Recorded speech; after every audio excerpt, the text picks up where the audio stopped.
अंडमान की राजधानी port Blair में पहली बार।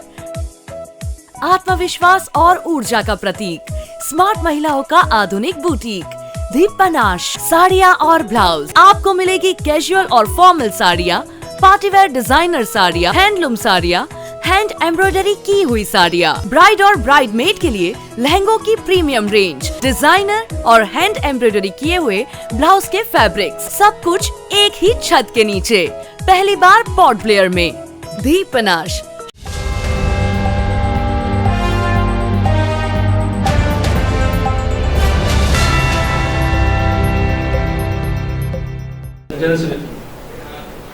सबसे पहले आप सभी मीडिया बंधुओं को मेरा बहुत नमस्कार और बहुत बहुत धन्यवाद कि आप लोग इतने शॉर्ट नोटिस पे हमारे भारतीय जनता युवा मोर्चा के बुलाने पर आप लोग सब यहाँ पर आए। जैसे कि आप सबको पता है, ये विषय बहुत ही गंभीर है अंडमान निकोबार आइलैंड्स के लिए। हम बात कर रहे हैं अंडमान निकोबार में हेल्थ सेक्टर के ऊपर में।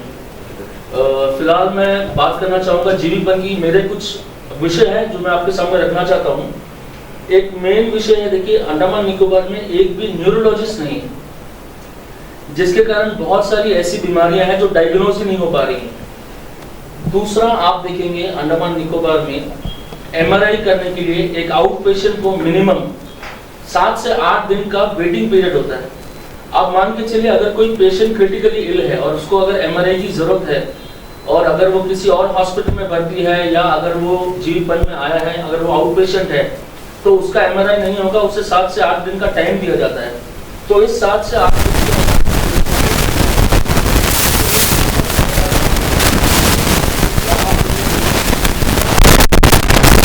आपको साफ सफाई का बहुत बड़ा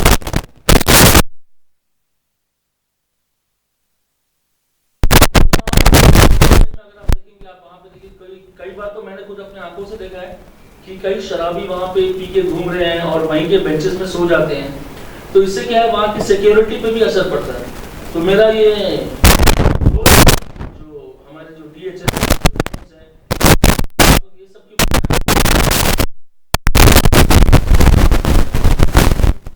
सबसे परेशान हो जाता है, नहीं हो पा रहा है नॉर्मल दवाइयों से। उसके बाद वो वहां जाता है क्योंकि वो उसका एक लास्ट ऑप्शन होता है। और अगर इंसान के लास्ट ऑप्शन में अगर उसको ऐसी असुविधाएं पेश उसके सामने आएंगी तो वो क्या करेगा, ये सबसे बड़ा इशू है। उसके बाद में मैं आपको बताना चाहता हूँ कि अंडमान निकोबार में आईसीयू, यहाँ पे अगर आप जाकर देखेंगे तो यहाँ पे आपको एनएम्स के स्टूडेंट्स भी आपको दिखाई देंगे जो पेशेंट्स को ट्रीटमेंट कर रहे हैं, जो कि अलाउड नहीं है।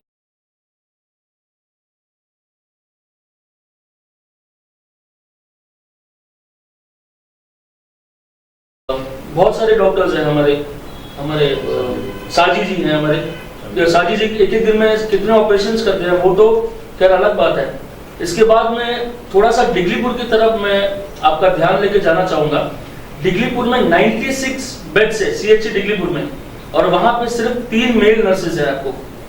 और मान के चलिए, अगर वहां पे कोई अगर प्रेग्नेंट लेडी है, उसके लिए कोई गायनो तक वहां पे नहीं है। इसका डिटेल्स आपको हमारे प्रसन्नजीत विश्वास, जो कि हमारे वहाँ के डिगलीपुर डिस्ट्रिक्ट के हमारे जनरल सेक्रेटरी हैं, वो आपको पूरा ब्रीफ करेंगे। साथ ही साथ हमारे बीच में अजीजुर रहमान जी हैं, जो कि सीनियर वाइस चेयरपर्सन भी हैं म्युनिसिपल काउंसिल की और हमारे युवा मोर्चा के उपाध्यक्ष हैं। हमारे अंशुमन जी हैं, जो कि ये हेल्थ सेक्टर को लेके काफी समय से बहुत संघर्ष कर रहे हैं और कई अच्छे मुद्दे उन्होंने उठाए हैं और कई मुद्दों पर एक्शन भी होने जा रहा है। तो अंशुमन जी भी हमारे युवा मोर्चा के उपाध्यक्ष हैं। साथ ही साथ हमारे जगाम्बरम भाई, जो कि प्रधान हैं और हमारे साउथ अंडमान डिस्ट्रिक्ट के अध्यक्ष भी हैं युवा मोर्चा के। तो अब मैं अजीजुर रहमान जी से रिक्वेस्ट करूंगा कि आप भी अपने जो पॉइंट्स है प्लीज रखें। नमस्कार और हमारे युवा मोर्चा के सभी साथियों, हम यहाँ पे आज जीवन हॉस्पिटल में मेडिकल केसेस आते हैं पेशेंट को लेकर, और जो प्रॉब्लम हम लोग एज ए सोशल वर्कर जो है फेस करते हैं उनको मदद करने के लिए, तो उसमें दिक्कत हमें आती है जब कोई गरीब आदमी, कोई मिडिल क्लास फैमिली जब यहाँ से रेफर होता है और उसको स्ट्रेचर में मेलैंड जाना होता है, तो यहाँ से सिर्फ जाने का खर्चा ही उनका 2.5 लाख रुपये से स्टार्ट होता है, जो कि इतने पैसे में जो है मेलैंड में एक अच्छा खासा ट्रीटमेंट जो है हो जाता है। तो ये आम आदमी को ये बहुत बड़ा एक मुसीबत है ये करने के लिए। दूसरा, इसमें पहले हमारे पास जो है 80,000 रुपया जो है स्ट्रेचर का रेट था, उसके बाद 1,12,000 हुआ, फिर 41 हुआ, अभी 2.5 लाख रुपया हो गया। और उसमें साथ में अगर जब उनको ऑक्सीजन का रिकमेंड करते हैं डॉक्टर, तो वो ऑक्सीजन जो है पर लीटर जो है 12,000 रुपये का आता है। और 4 लीटर मिनिमम तो 4 लीटर 3 लीटर तो डॉक्टर एडवाइस करते ही है स्ट्रेचर पेशेंट को, और जो गाइड कर जाता है उसे 1-2 लीटर का होता है। ये ऑक्सीजन का भी ऐसा है कि यहाँ से एयर इंडिया जो है Chennai air India medical team को मेल करता है कि उनको जो है 4 लीटर ऑक्सीजन का ज़रूरत है। वो कैलकाटा और दिल्ली ये सारे बड़े स्टेट में वो सर्च करता है, अगर नहीं मिलता है तो उनको अरेंज करने में 3 से 4 दिन लग जाता है, जो कि पेशेंट को यहाँ से इमरजेंसी जब रेफ़र किया जाता है और उसके पास जो है टाइम कम रहता है, आईसीयू में जो पेशेंट वेंटिलेटर में हो या बहुत ज़्यादा सीरियस है, तो उस पेशेंट को वहाँ से निकल कर इमरजेंसी में 24 घंटे के अंदर अगर वो चेन्नई बड़े हॉस्पिटल पहुँच गया तो सर्वाइव कर सकता है। बट क्या कि यहाँ से जाने के लिए अगर इतना सारा प्रॉब्लम फेस करना पड़ता है तो पेशेंट यहीं पे जो है आईसीयू में दम तोड़ देता है, जो कि हम लोगों को इसमें काफ़ी तकलीफ होता है। किसी का मदद करने से स्टार्ट ही नहीं करते, हम मदद करने के लिए कोशिश करते हैं, तभी उनका जो है जान चले जाता है जीवन हॉस्पिटल। ये सबसे दुख की बात है, इससे हमारा भी हौसला जो है टूटता है मदद करने के लिए। और यहाँ पे जैसे कैंसर पेशेंट, उनको जो है रेडिएशन के लिए जो है बाहर जाना पड़ता है, 3 से 4 महीने वो बाहर चेन्नई में अदर स्टेट में जो है वो किराया रूम लेकर या लॉज में होटल में रुक कर जो है वो अपना रेडिएशन करवाता है। और रेडिएशन के बाद जब कीमो स्टार्ट होता है वहाँ पे, तो यहाँ भेज देते हैं। यहाँ पे कीमो होता है, बट क्या है कि यहाँ पे ऑन्कोलॉजिस्ट हमारा नहीं होने के कारण जो है कि कितना डोसेस देना है वो जो है प्रॉपर कोई एमबीबीएस डॉक्टर से मेरे ख्याल से बेटर जो है ऑन्कोलॉजिस्ट कर सकते हैं कि कितना डोज जो है उनको मिलना चाहिए कैंसर पेशेंट को। इसके लिए ये एक प्रॉब्लम है हमारा। यूरोलॉजिस्ट का प्रॉब्लम है हमारे यहाँ पे, न्यूरो का सबसे बड़ा प्रॉब्लम है, हमारे पास न्यूरोलॉजिस्ट नहीं है। चलिए, नहीं भी होने से इसका रास्ता भी कोई नहीं है निकाल रहे हैं। बहुत काफ़ी टाइम से हमने देखा है कि यहाँ से पेशेंट को नहीं जाने के कारण जो है यहीं पे जान गंवाना पड़ता है। और ये डेली का केसेस है, ये ऐसा नहीं कि बहुत रेयर केसेस आता है। न्यूरो का तो मैं बोल रहा हूँ कि न्यूरो और ये कार्डियो का जो केसेस है ये तो काफ़ी यहाँ पे होता है, और लोग सही टाइम पे मेलैंड नहीं जाने के कारण जो है यहाँ पे उनको अपना ज़िंदगी का अंतिम सफ़र जो है तय करना पड़ता है। तो इसके लिए जो है मैं डिमांड करता हूँ अपने एडमिनिस्ट्रेशन और हेल्थ डिपार्टमेंट से, हेल्थ सेक्रेटरी से, हमारे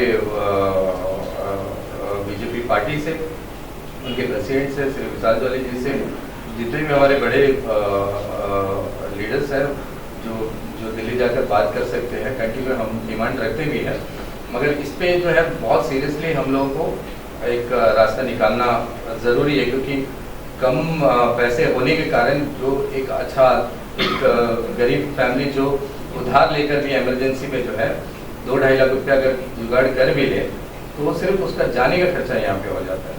हमारे पास हमेशा अंशुमन के पास ये मेडिकल केसेस जो है काफ़ी हम लोग डेली हॉस्पिटल में मिलते हैं। यानी कि मैं कभी गया तो बराबर अंशुमन को देखता हूँ, मैं अगर ये कहीं देखते हैं मुझे, तो हम लोग आपस में डिस्कस करते हैं ये सारे केसेस के बारे में। तो लोगों को मदद करने का बहुत दिल है, मगर क्या हमारे भी हाथ जो है फिर बंदे के बंदे रह जाते हैं, और फिर बाद में हॉस्पिटल से लड़के आपको कुछ नहीं मिलने वाला है। तो प्यार मोहब्बत से जो है ये जल्दी से जल्दी केसेस को जो है यहाँ पे सॉल्व किया जाए। और साथ ही कार्डियोलॉजिस्ट का हमारा प्रॉब्लम है, जो कि पहले यहाँ पे डॉक्टर क्या नाम है, श्रीकांत थे, और ऑन्कोलॉजिस्ट हमारे शाहिद थे ना, साजिद थे, साजिद थे, जो भी है मैं नाम भूल गया। मगर क्या है कि ये नहीं होने के कारण अभी पेशेंट को काफ़ी प्रॉब्लम फेस करना पड़ता है। और एक ठीक है, मैं अभी अंशुमन जी को इसके बारे में कुछ बोलने के लिए रेफर करता हूँ। सभी को नमस्कार। जैसे कि आप लोग सुन ही चुके हैं कि हमारे तरफ से जो भी मुद्दे हैं और जो भी इश्यूज आइलैंडर्स के हैं, वो उनके बिहाफ में हम लोग यहाँ पे उजागर करने के लिए आज एकत्रित हुए हैं। जैसे कि मैं काफ़ी दिनों से मैं आइलैंडर्स से रिक्वेस्ट करता रहा कि जो भी प्रॉब्लम्स है वो आप बिना कोई हिचकिचाहट के सामने आएँ और रखें। उनके तरफ से मैं भी कोशिश कर रहा हूँ कि आवाज़ उठाने का, हेल्थ सेक्टर को एक ऐसा एक उम्दा श्रेणी में पहुंचाने का कि जिसमें हर एक आइलैंडर्स का जान और उनके परिवार का जो प्यार है और यूनिटी है वो बरकरार रहे।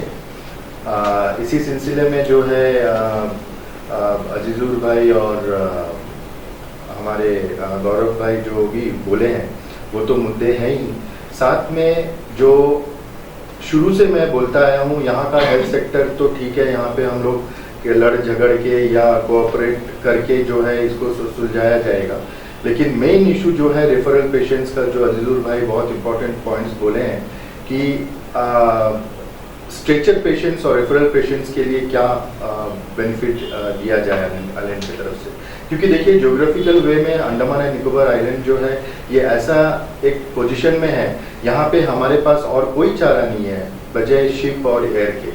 और ऑब्वियसली शिप में तो हम लोग ट्रैवल नहीं करवा सकते पेशेंट्स का, क्योंकि कई दिनों का मामला रहता है।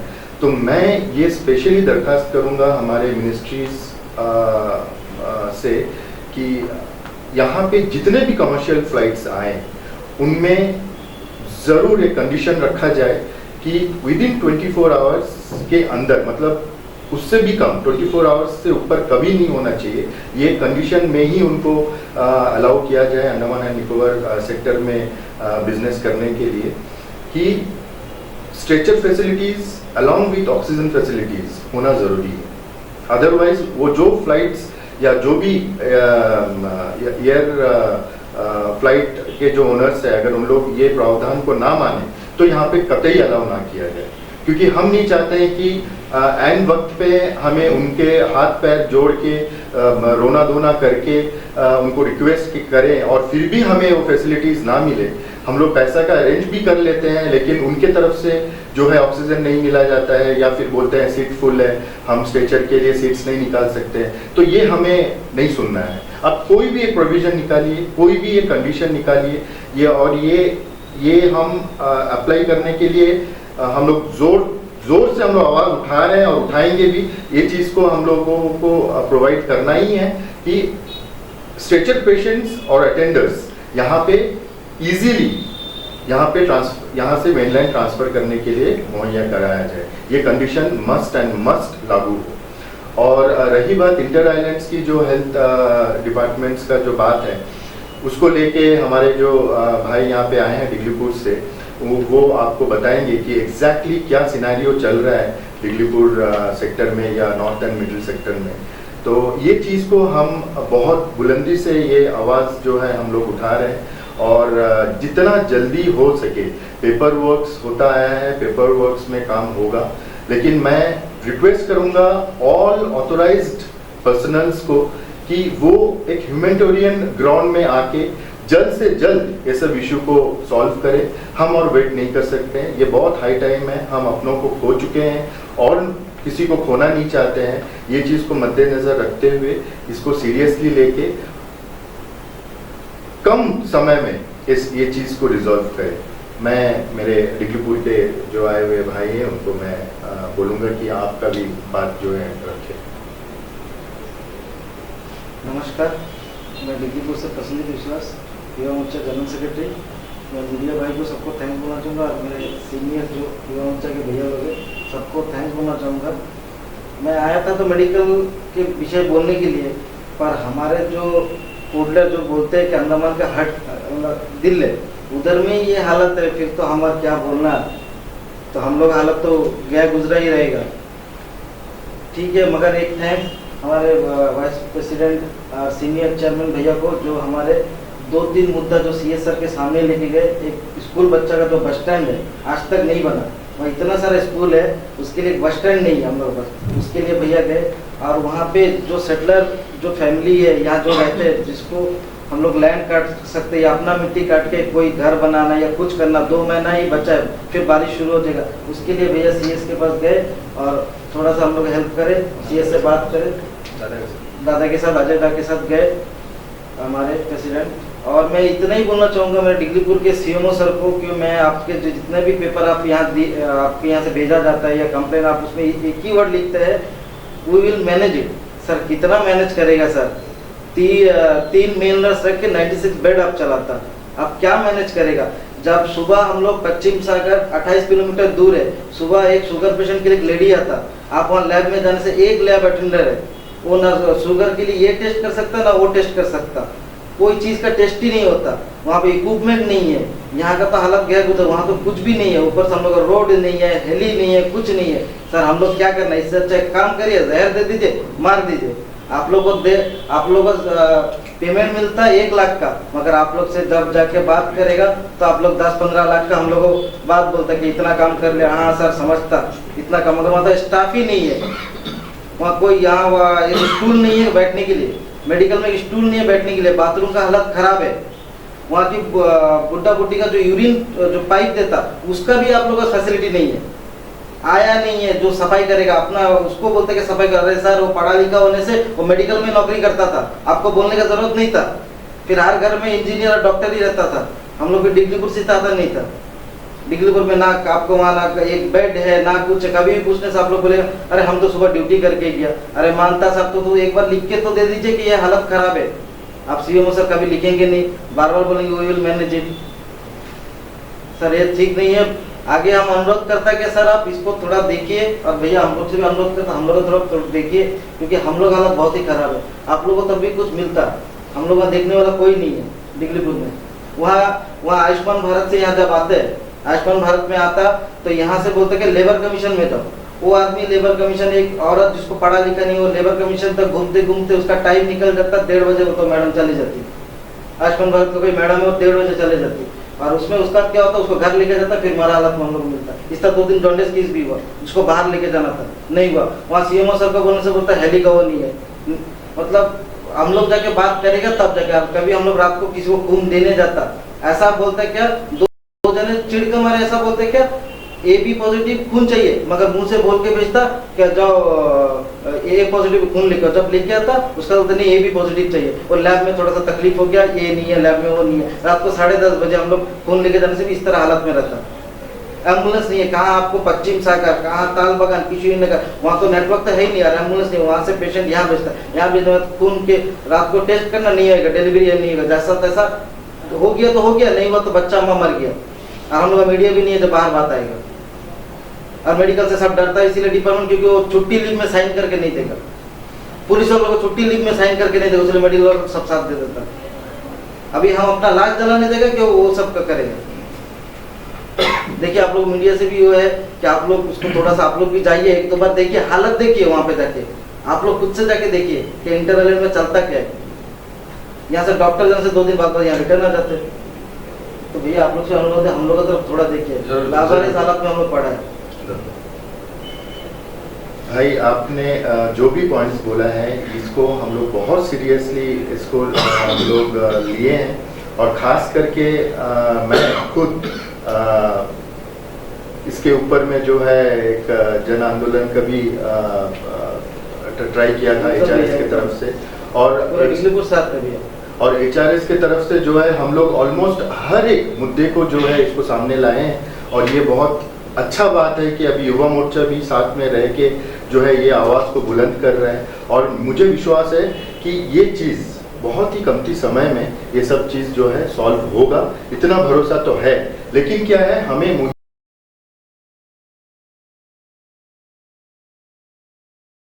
और मैं जो डिग्रीपुर से हमारे भाई बोला जो आए हैं वहाँ के सीरियस मैटर्स है मेडिकल सेक्टर को लेकर, तो मैं उनको बताना चाहता हूँ कि आपके अगर नॉर्थन मिडिल से खासकर अगर कोई भी पेशेंट अगर यहाँ पर रेफर होकर आता है और वो आयुष्मान भारत में आता है और उसको कोई नॉलेज नहीं है, तो आप हम में से किसी को भी जो है उनको नंबर दे दीजिए, व्हाट्सएप में सर्कुलेट करिए, यहाँ आने से पहले ही वहाँ से हम लोगों को व्हाट्सएप पे डिटेल भेज दें, और यहाँ पे जो भी है हम लोग में उनको जो मदद है वो हम लोग को नॉलेज है उसका, तो हम लोग फटाफट वो कर सकते हैं, जिससे कि टाइमली जो है पेशेंट को जो है मदद मिल जाएगा, तो वो उसका टाइम वेस्ट नहीं होगा ट्रीटमेंट। हाँ ये है। दूसरा, एक मेडिकल में बहुत दिक्कत आता है हर एक पब्लिक को। अगर कोई पेशेंट एडमिट होता है, किसी का एक्सीडेंट हो गया है, कोई ज़्यादा सीरियस है और उसका MRI या CT स्कैन होता है और वो पेशेंट अगर मेलेंट खुद अपने मर्जी से जाना चाहता है ट्रीटमेंट करवाने के लिए, तो डॉक्टर जो है उनको यानी कि MRI और CT स्कैन का रिपोर्ट जो है नहीं देता, जो कि मेडिकल रूल में क्लियर कट दिया गया है कि पेशेंट को पूरा अधिकार है उसका क्या ट्रीटमेंट हो रहा है, उसका हर डिटेल्स जो है पेशेंट को देना है, जो भी अगर वो पूछता है मेडिकल ट्रीटमेंट के दौरान। तो ये नहीं देने के कारण क्या होता है कि पेशेंट को अगर कोई यहाँ पे प्राइवेट जैसे अपोलो जैसा क्लिनिक हो गया, चक्रवर्ती हो गया या कोई और हॉस्पिटल है प्राइवेट, उससे जाके सिर्फ कंसल्ट करने के लिए कि भाई मुझे मेरा एक्सीडेंट हुआ, मेरा नोज फ्रैक्चर हुआ है, मेरे को ब्लड क्लॉट हुआ है, अगर कुछ भी हमको अगर ये रिपोर्ट चाहिए जो मेडिकल ऑलरेडी ले चुका है, तो वो पेन ड्राइव या CD में जो है डालकर अगर दे देंगे टाइमली, तो वो जाकर क्या है कि एक दूसरे हॉस्पिटल से कंसल्ट कर लेगा कि मेरा ट्रीटमेंट कितने लाख में जो है चेन्नई या कलकत्ता में होगा। तो वो नहीं देने के कारण क्या हो जाता है कि पेशेंट को जो है यहाँ से जाने के बाद उसको मालूम चलता है कि उसका कितना बजट होगा करके, यानी कि पेशेंट को उससे जाने के बाद जो है बहुत ज़्यादा तकलीफ होता है। तो मेडिकल डिपार्टमेंट को मैं DHS को रिक्वेस्ट करता हूँ, पेशेंट को जो भी ट्रीटमेंट होता है और वो जाना चाहता है तो उसको प्लीज़ जो है उनका जो भी ट्रीटमेंट उनका हुआ है MRI CT और जो भी ट्रीटमेंट हो रहा है वो जो भी पूछता है वो उनका राइट है और आपको देना है। तो ये इसके लिए मैं एक रिक्वेस्ट करता हूँ। दूसरा, ऑक्सीजन प्लांट जो है हमारा डिमांड है कि चेन्नई में हो, क्योंकि हमारा पेशेंट यहाँ से मैक्सिमम जो है चेन्नई सेक्टर से जो है आना जाना होता है, पोर्टलर के लोग को चेन्नई जाना पड़ता है 90% लोगों को। हाँ, तो वहाँ पे अगर कोई प्लांट हो, क्योंकि ये डेंजरस आइटम है, ये सारे फ्लाइट में आप ला नहीं सकते हैं जहाँ तक मैंने मालूम किया है। तो इस एयर इंडिया को परमिशन है, इसका ऑथराइज है वो कंपनी के साथ जो ऑक्सीजन बनाता है, तो ऑक्सीजन एयर इंडिया को जो है एडवांस में जो है प्रोवाइड करें। दूसरा, शायद टाटा कंपनी जो है एयर इंडिया को लेने के बाद, मुझे मालूम नहीं है कि अंडमान का ये दिक्कत जो है टाटा कंपनी को अभी तक नॉलेज में है कि नहीं है। टाटा के जो कंपनी के GM है उनको मालूम है कि नहीं है, उनका नाम शायद भास्कर जी है।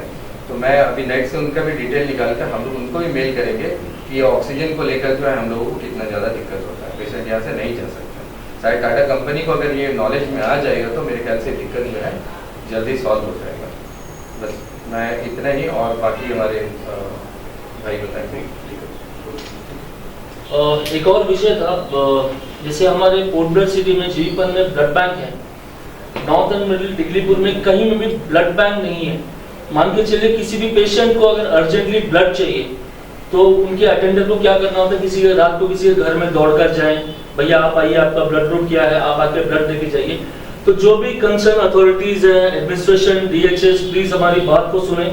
आज युवा मोर्चा आपसे हाथ जोड़कर गुजारिश कर रहा है कि जो भी हमारी मांगे हैं हमने आपसे प्यार से प्रेस कॉन्फ्रेंस के थ्रू, आप मीडिया बंदियों के थ्रू आपके सामने रखी हैं। तो प्लीज, मैं मानता हूं कि आप इसमें 100% तो आप पूरा नहीं कर पाओगे, पर एटलीस्ट हम उम्मीद रखते हैं कि 90% आप प्लीज हमारा ये विषय को आप सुने ध्यान से, और प्लीज हमारी जो भी मांगी है उसको पूरी करें। ये हमारी पर्सनल प्रॉब्लम नहीं है, ये पूरे अंडमान निकोबार की जनता की प्रॉब्लम है।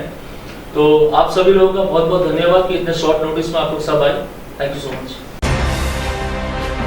अंडमान से जुड़ी सभी छोटी बड़ी खबरें देखने के लिए हमारे अपने न्यूज आज तक यूट्यूब चैनल को सब्सक्राइब करें और बेल आइकॉन प्रेस करना ना भूलें। हमारा अपना न्यूज आज तक, अब सच देखेगा अंडमान।